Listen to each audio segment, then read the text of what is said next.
Hello everyone, আসসালামু আলাইকুম। আশা করছি সবাই ভালো আছেন, যে যেখানে আছেন। আমরাও ভালো আছি, আলহামদুলিল্লাহ। আমি জুবাইদাস ব্লগিংয়ের জুবাইদা, সবাইকে ওয়েলকাম করছি নতুন আরও একটি ভিডিওতে। আশা করছি বরাবরের মতো আজকের ভিডিও ভালো লাগবে। ভালো লাগলে ভালোবাসা দিয়েই সাথে থেকে যাবেন। আমরা গৃহিণী, আমাদের প্রতিদিনের যে কাজকর্ম সেগুলোই আমি ব্লগ ভিডিওতে শেয়ার করি। তো অনেকেই দেখতে পছন্দ করেন। আমিও যেমন অন্যের ভিডিও দেখতে পছন্দ করি, তেমনি আমি মনে করি যে আমার ভিডিওগুলো অনেকেই দেখতে পছন্দ করেন, অনেকে সুন্দর সুন্দর কমেন্ট করেন। তো বরাবরের মতো আজকেও সকাল থেকেই ভিডিও শুরু করেছি। তো সকালে নাস্তা বানিয়েছি। তো আজকে রুটি বানিয়েছি, সুজি করেছি, আর আলুর ভাজি করেছি। তো খুব আলুর ভাজি খেতে ইচ্ছা করছিল। মাঝে মাঝে আলুর ভাজি দিয়ে রুটি খেতে খুবই ভালো লাগে, কিন্তু আবার মনে হয় কার্বোহাইড্রেট দিয়ে কার্বোহাইড্রেট খাচ্ছি, ব্যাপারটা কেমন, তাই না? কিন্তু তারপরেও তো ভালো লাগে। মাহির আব্বুও খুব মিস করছিল, বলে যে তোমার আলুর ভাজিটা খুব ভালো হয়। তো আলুর ভাজি আর কি বানিয়েছি, খুব মজা হয়েছিল, মজা করে খেয়েছি অনেক দিন পর। তো এখন নাস্তা শেষ করার পরে এই গ্রোসারি বাজারগুলো নিয়ে আসা হয়েছে। আসলে সংসার মানে টুকিটাকি জিনিসপত্র লাগবেই। মাসের বাজার আমরা করে নিই একবারে, কিন্তু তারপরেও দেখা যায় যে অনেক সময় মাস শেষ হওয়ার আগেও অনেক সময় অনেক কিছু লাগে। দেখা যায় মাস শেষ হতে আরও হয়তো ১ সপ্তাহ বাকি আছে বা ২-৪ দিন বাকি আছে, হুট করে একটা জিনিস লাগে। তো এটা হয় আর কি। কার কার হয় প্লিজ কমেন্ট করে জানাবেন। তো এগুলো জিনিস আসলে কিনে রাখলে অনেক দিন চলে, আবার দেখা যায় যে চলবে হয়তো এই মাছটা, আবার কোনো কাজ করতে গেলে দেখা যায় যে একটু কম হয়ে যাচ্ছে, তো নিয়ে আসি এরকম। তো টুকিটাকি বাজার, গ্রোসারি বাজারগুলো করার পরে মনে হলো যে একটা তাল নেই, এখন যেহেতু তালের সিজন। তো তাল আমি কখনো তাল এভাবে কিনি নাই, সবসময় দেশ থেকেই পেয়েছি। তো মনে হলো যে আসলে নিজেরই কিছু করা দরকার, যে অন্যের আশায় না থেকে বরং নিজে নিজে একটু চেষ্টা করি আসলে। বা তাল কিনে, যেহেতু এখানে তাল তো পাওয়াই যায়, তো তাল কিনে তাল থেকে কিভাবে রস বের করতে হবে, কিভাবে কি করতে হবে, তো নিজে নিজে আর কি চেষ্টা করব। এই জন্য একটা তাল নিয়ে এসেছি, আর সাথে চিকেন আর ফিশ নিয়ে আসা হয়েছে। তো এগুলো সব টাইডি করে আমি রাখবো।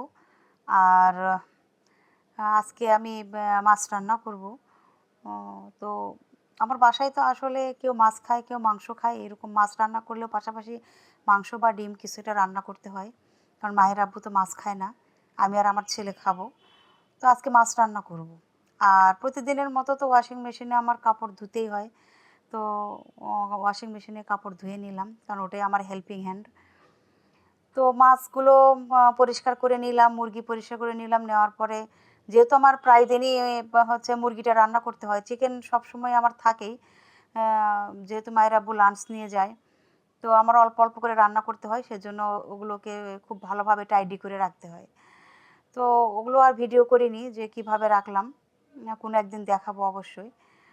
তো মাছ যেটুকু আমাদের লাগবে মাছ ছেলের, তো সেটাই বের করে রেখেছি, আর বাকিগুলো ফ্রিজে উঠিয়ে রেখেছি। তো মাছ তো আমরা সবসময় বরাবরই ভেজে খাই, তো আজকেও তার ব্যতিক্রম নয়। তো মাছ হলুদ লবণ মরিচের গুঁড়ো দিয়ে ভেজে নিলাম, ভেজে নিয়ে এখন রান্না করে নিব। তো যেহেতু আমরা মাছ হলে শুধু মাছ খাবো, তো মরিচ ইচ্ছা মতো দিব, এই জন্য এই যে রান্না করে নিচ্ছি। তো প্রথমে তেলের ওই মাছের তেলেই আর কি ফোড়ন দিয়ে নিলাম, তেজপাতা দিলাম, আর হচ্ছে যে পেঁয়াজটা ভালো করে ভেজে নিয়ে যা যা মশলা লাগে আর কি মাছে সেগুলো দিলাম। আদা রসুনের পেস্ট একটু দিয়েছি, আমি সব মশলা একটু বরাবর দিয়ে থাকি টেস্টের জন্য।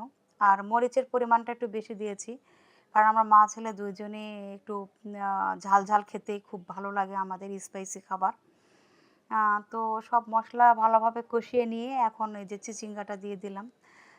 এখানে আমি একটা চিচিঙ্গা কেটে নিয়েছি, একদমই কচি। খেতেও খুব মজার হয়েছিল। তো এখানে সুন্দর করে মশলা কষানোর পরে এখন চিচিঙ্গাটা দিয়ে আবার ভালোভাবে কষিয়ে নিচ্ছি। তরকারি তো সবসময় আসলে কষানোর ওপরই নির্ভর করে, আমি এটা সবসময় বলে আসি। তো সব মশলা কষানোর পরে ওখানে চিচিঙ্গা দিলাম, চিচিঙ্গা দেওয়ার পরে এখন ভালোভাবে কষিয়ে নিচ্ছি, নিয়ে যে দেখছি যে আসলে সিদ্ধ হয়েছে কিনা। তো দেখলাম একটু শক্তই আছে, কারণ মাত্রই তো দিলাম, দিয়ে কষিয়ে কষিয়ে নিচ্ছি। তো একটু এখানে একটু পানি দিয়ে দিলাম, দিয়ে এখন আবার দেখছি যে সিদ্ধ হয়ে গিয়েছে। তো ঝোল আমি খুব বেশি রাখবো না, মোটামুটি রাখবো। তো এখন যেহেতু চিচিঙ্গাটা মোটামুটি সিদ্ধ হয়ে গিয়েছে, তো এখন যে ভেজে রাখা মাছগুলো এখন এখানে দিয়ে দিলাম, দিয়ে এখন রান্না করে নেব। তো মাহির আব্বু যেহেতু মাছ খাবে না, তার জন্য তো আলাদা কিছু রান্না অবশ্যই করতে হবে। তো দেখতে থাকেন পুরো ভিডিওটা। ভিডিওর কোথাও কোনো অংশ ভালো লেগে যেতেও পারে। যদি ভালো লাগে অবশ্যই চ্যানেলটি সাবস্ক্রাইব করে দিবেন, আর অবশ্যই একটা লাইক দিয়ে দিবেন। আপনাদের একটা লাইক মানে আমাকে অনেক দূর এগিয়ে নিয়ে যেতে সাহায্য করবে। অনেকে এই ব্লগ ভিডিও দেখতে পছন্দ করেন, তারা তাদের কাছে আমার ভিডিওটা পৌঁছাবে আর কি। তো তারাও দেখতে পাবেন, যদি তাদের ভালো লেগে যায় তাহলে আমার পরিবারটা আরও অনেক বড় হবে, এই আর কি। তো এই যে করলা কেটে নিচ্ছি আর কি, যে আমি তো করলা ভাজিটা খুবই পছন্দ করি। আমার ছেলে খুব সামান্য খায়, কিন্তু আমার গরম ভাতের সাথে করলা ভাজিটা খুবই ভালো লাগে। আসলে আমার মুখটাই এমন, মানে আমাকে যা দেবেন সেটাই আমার ভালো লাগে, অমৃতের মতো লাগে, এই হচ্ছে আমার অবস্থা। আমি মোটামুটি সবই খাই, মানে যেগুলো খাদ্য জাতীয় জিনিস সেগুলো আমি সবই খাই। তো যাই হোক, মাহির আব্বুর জন্য তো ছোলার ডাল আর ডিম রান্না করব। তো ভাবলাম মাছ দুপুরে আমরা মা ছেলে খাবো, আবার আগামী দিন খাবো। তো রাতের বেলা 3 জনের জন্যই তাহলে ছোলার ডাল দিয়ে ডিম রান্না করি। এর জন্য 3টে ডিমই বের করে নিয়েছি। আর এখানে সামান্য একটু পোলাও আছে। এই পোলাওটুকু গতকালকে আমি মাংস পোলাও রান্না করেছিলাম, সেটা আমি ভিডিও আর করিনি, কারণ মাংস পোলাও এগুলো দেখাতে আমার আর ভালো লাগে না। আমার মনে হয় সিম্পল খাবার দাবারই ভালো লাগে, এর জন্য আমি আর ভিডিও করিনি। তো মাংস ছিল, ওটা দিয়ে অবশ্য আমার ছেলে সকালে ব্রেকফাস্ট করেছে, দেখতেই পেলেন, পরোটা দিয়ে খেলো। আর এই যে মাংস আর পোলাও একটু থেকে গিয়েছে, এটা তো আছেই।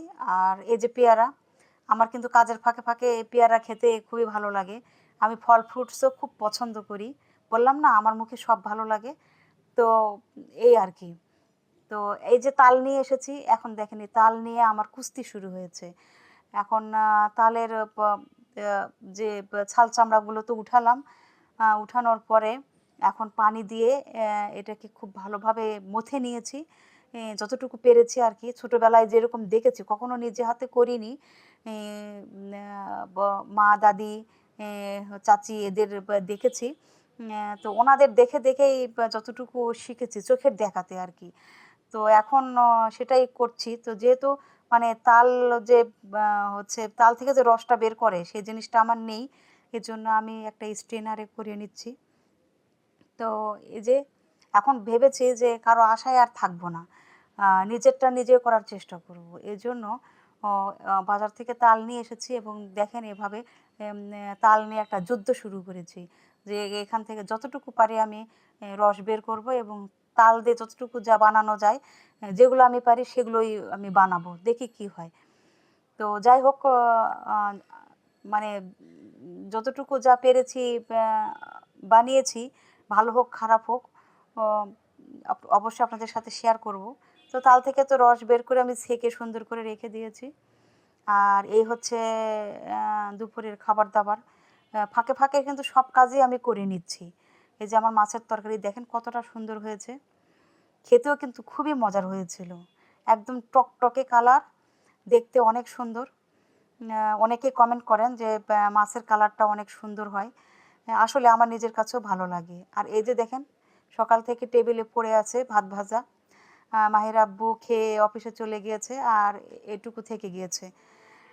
আর এই তাল তাল থেকে যে রস বের করেছিলাম সেই পিঠা বানিয়েছি। যদিও দেখতে ভালো হয় নাই, তারপরেও কিন্তু খাওয়া দাওয়ার কমতি নেই। বিকেলে আমরা এটাই নাস্তা করেছি। তো ভাবলাম যে আপনাদের সাথে একটু শেয়ার করি। যদিও ভালো হয়নি তারপরেও। আর মাহির আব্বুর জন্য এই যে ছোলার ডাল সিদ্ধ করে নিচ্ছি। এই যে ডিম দিয়ে ছোলার ডাল রান্না করলাম আর ভাত। আর তার সাথে হচ্ছে হচ্ছে করলা ভাজি। কারণ করলা ভাজিটা দুপুরে করতে পারিনি, সময় পেয়েছিলাম না, তো রাতে করে নিচ্ছি। তো আমি গরম গরম করলা ভাজি দিয়ে একটু ভাত খেয়ে নেব। এই হচ্ছে আজকে আমার ভিডিও। যদি কারো কোথাও ভালো লেগে থাকে অবশ্যই আমার পাশেই থাকবেন। আপনারা যে যেখানে আছেন সবাই ভালো থাকবেন, সুস্থ থাকবেন, আমাদের জন্য দোয়া করবেন। সবার চলার পথ মসৃণ হোক, সুন্দর হোক, সবার জীবনটা সুখময় হোক, আমি সবার জন্য দোয়া কামনা করি। আপনারাও আমার জন্য দোয়া করবেন, আমার পরিবারের জন্য দোয়া করবেন, আমার সন্তানের জন্য দোয়া করবেন, আমার হাজব্যান্ডের জন্য, আমার জন্য তো অবশ্যই।